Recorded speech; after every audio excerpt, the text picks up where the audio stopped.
Hello, this is the Watchdog, and welcome back to Fun with Watches. If watches weren't fun, you'd only need one. Today we're going to review the Humpbuck 2301. Let's start with the wrist check. I'm wearing this Navy Force 5040, and Grego's wearing my Offense 1303. Grego is upset. He went to a Life Day party the other day, and somebody was wearing an ugly Life Day sweater with Grego on it. I asked him why it bothered him. He said because it wasn't licensed, and his last royalty check was kind of small. All right, here's the watch. And here's the box it came in. It's kind of a throwaway box. There's really no point of keeping it. But here it is. And this is a watch with an actual temperature in it. And it says it's 24 degrees Celsius in here. And there's no way to switch it to Fahrenheit. I live in the United States of America. We don't use Celsius, we use Fahrenheit. And we like Fahrenheit. In the 70s, Jimmy Carter tried to make a switch to the metric system, and we said no. Because NBC made a cartoon called The Metric Marvels, and it was just horrible. But anyway, we like Fahrenheit because Fahrenheit, when it's 100 degrees or more, we say, wow, that's freaking hot.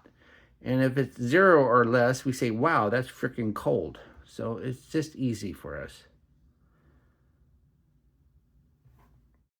This is the first Humpbuck on my channel. Their logo is a humpback whale, so I don't know if the Chinese company messed up with the English or if a humpback was already taken. This is an homage to Citizen Annie digital temperature watch, which has been reissued by Citizen recently and seems to be a bit expensive for what you get. At $28, this Humpbuck is much more reasonably priced. This Humpbuck does have the temperature feature of the Citizen, but to use it and get a reliable temperature reading, you have to take it off for 5 minutes, so it's basically useless. The main draw is the nostalgic 70s design.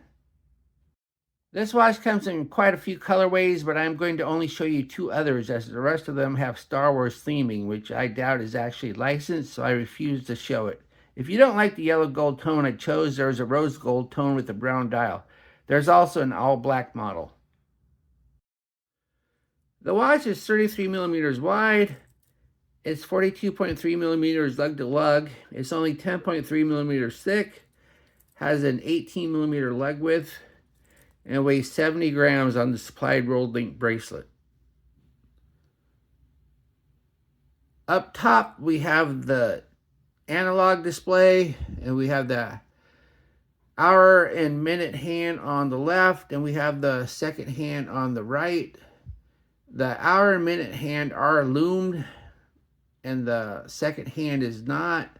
Unfortunately, though, we have white on a white background, so they're kind of hard to read. They're small enough as it is and hard to read anyway because they're so tiny.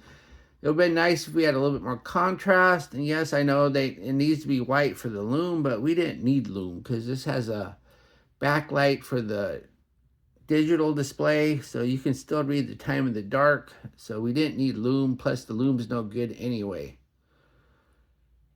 Then on the bottom, we have the digital display. On the left here, we have an indicator to tell you what mode the watch is. Right now, it's in just normal time mode.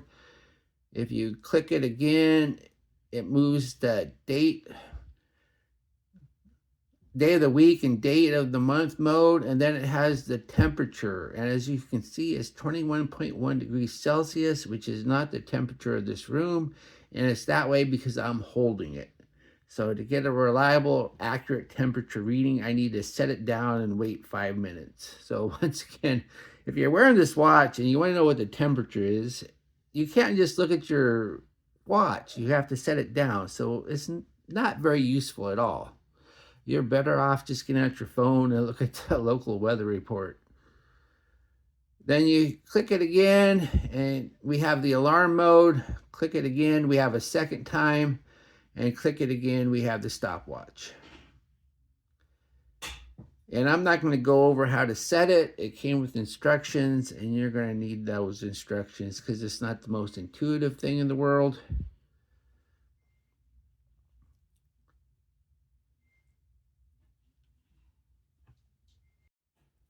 Then we have just a flat crystal. It's not sapphire, of course, not at $28. And then we have the pushers.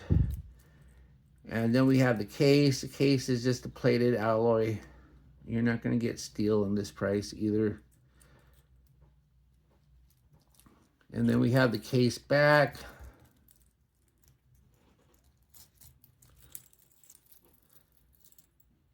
We got the Humpbuck name and logo. Once again, it's a whale because I think they were going for humpback. Then it says stainless steel back, which is a good tell that the rest of the watch is not. Then it says water resistant. And so, I don't know. That means you get 30 meters, but it's got this little sensor here for the temperature. So I don't know if you want to get this wet or not. So I wouldn't risk it.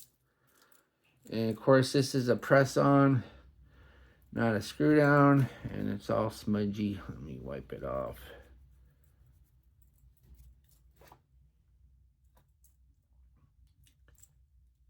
Then underneath the case back, I don't know what the movement is. Obviously, it's a Chinese knockoff of the Citizen movement. It's not the actual movement they use in the Citizen, because that would make this watch probably way too expensive. But it seems to do the job, and the whole point is it's trying to be like the Citizen, and it's probably as close to the Citizen as possible and keeping the price down. And then we have the bracelet. The bracelet's rolled link, and usually I really complain about rolled link because they're really a pain to size, but this one you don't remove links. You have this adjustable clasp that you can move back up and down the bracelet, so at least you don't have to remove links. And it's simple, and it is one of them hair pulling types, but it fits the style of the watch, the nostalgia of the watch.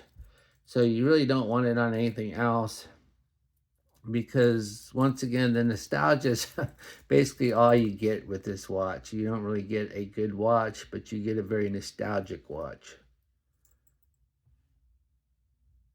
And the clasp or buckle is signed. There's Humpbuck there.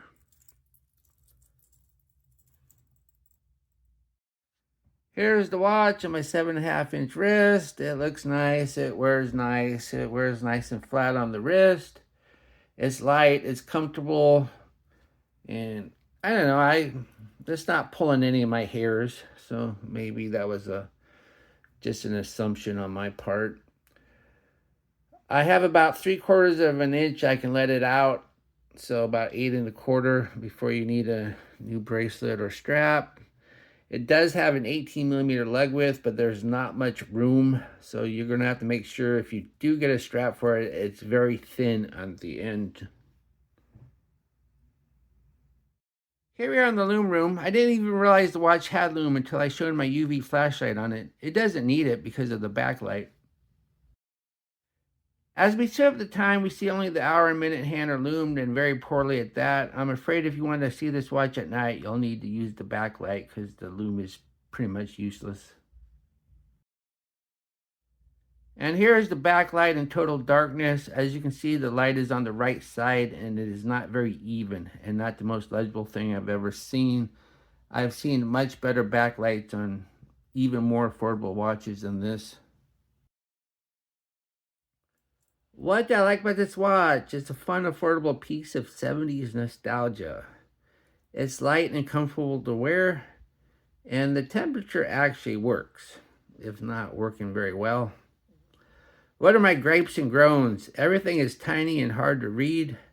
The temperature is not accurate while wearing the watch. You have to actually take it off for 5 minutes. The temperature is in Celsius and not Fahrenheit.